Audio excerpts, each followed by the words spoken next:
Welcome back to the Planted Courtyard. My name is Ian Cooke. Thank you for coming to join me as I present to you this video which features preparing the garden for winter. Frost is in the air, and as I like growing tender plants, these tender plants need to be protected from that frost. And the big thing to understand here is that you never ever are able to do it all at once. So what I do is I set up a big tarp and I just carry handfuls of material that I cut back.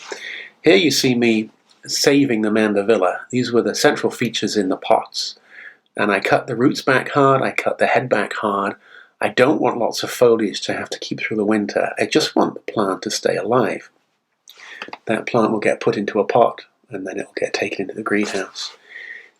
There's no easy way to do this. I have learned the hard way. I used to try and take huge armfuls of foliage and cut back material, and I would drop half of it and snap branches of other things on the way.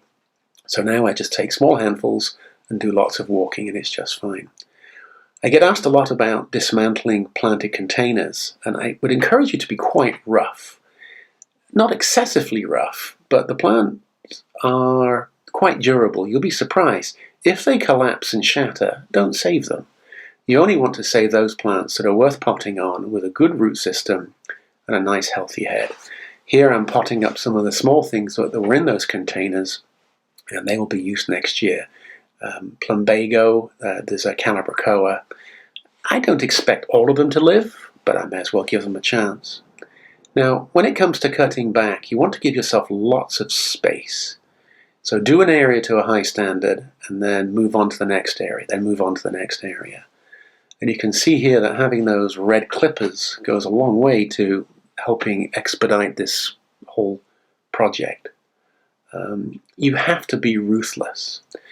Now, I think it's important to make the point that this is not a beauty contest. I don't need my plants to be in a greenhouse in full flower with lots of leaves and looking luxuriant. I don't have space for it, and I'm not going to heat it to get that result.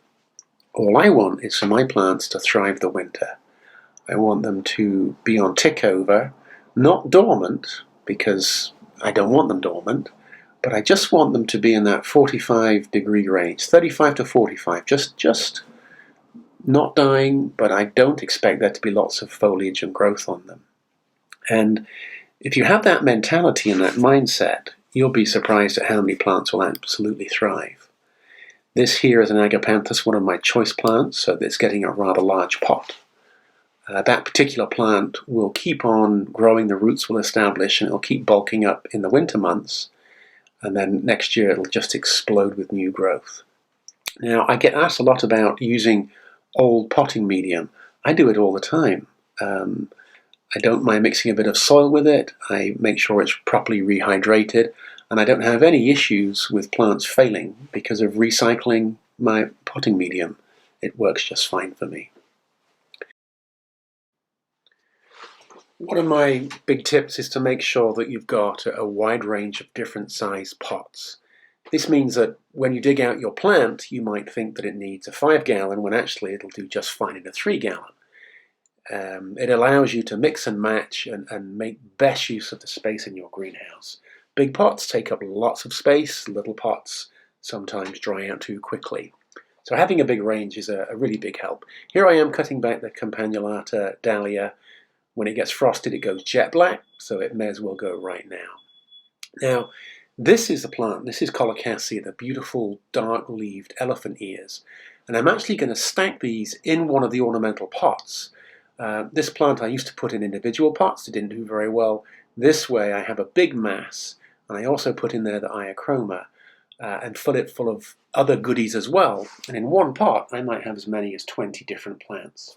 So now let's look at outside the garden.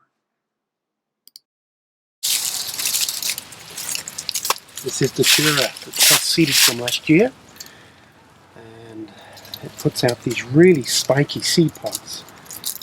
And it puts out thousands of seed, so beautiful flowers, but look at that for keeping the species going next year.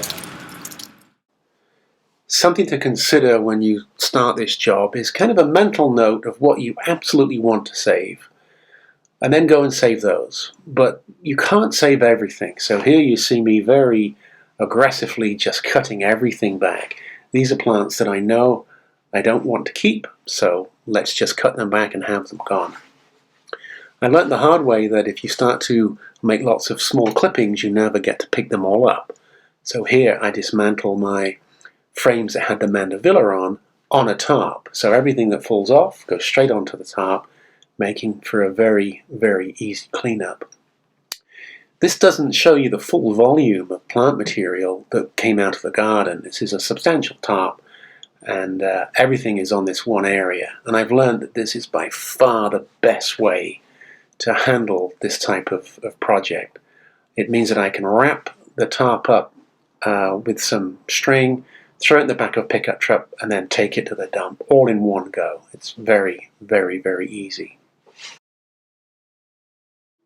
Now this is the Vigna caracalla, also called the snail vine. Recently had a name change to Coach Leocanthus, which is a bit of a mouthful. Now, I've dug this up the last 3 or 4 years, and this is the way I've done it in the past, and it worked. It's not a beauty contest. I make no apologies for the rough and ready nature. But the key thing here is that I'm making sure that I sever the larger roots very carefully to ensure that I get a big root mass. This will go into a pot and will grow for me next year very, very well. Now, what happens is that we get a snowfall. The plants start to look very sad, very dour, because tomorrow it's time for that frost. But it was a wonderful summer. We have to remember that we can now look forward to next summer with adjustments and additions that we didn't grow this year. So last night was our first frost, and this always happens. You know it's coming, but you better be ready for it. I spent quite some time moving plants early this week, but as you see behind me, this Salvia amistad has got completely toasted.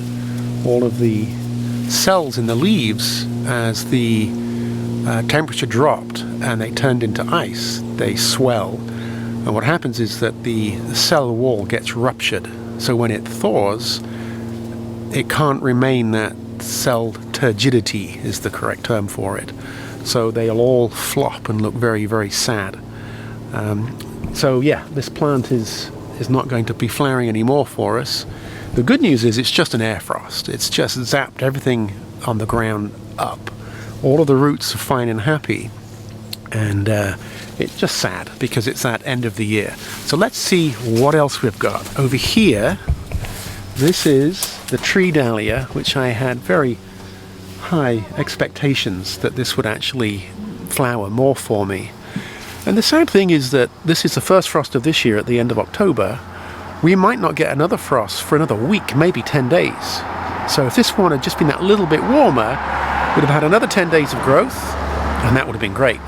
Hey, that's just the way it is. Now over here, we've got Tetrapanax. And as you see, that is very much toasted. And then this here is the rather beautiful Montanoa, looking quite ghostly in its moment of need. The cells have popped in here. This might recover, but I can't imagine the flowers are going to be produced anytime soon, which I had hoped for. Good news is that the ground is not frozen. This is an air frost. There's so much heat in the ground that the roots are good. So these plants will get cut back, put in a pot, and they'll go into my greenhouse. But you have to be ready for this. When it happens, it comes with a whoosh and a bang. And if you've got lots of tender plants outside, this frost will absolutely do them in. I was lucky that I spent some time earlier in the week moving, I would think, at least 40 plants out of this environment, and I got them into the greenhouse, so that's good. So yeah, this is the sign that winter is coming. It's around the corner, and we better get our act together. So if you haven't done it yet, go and save your plants.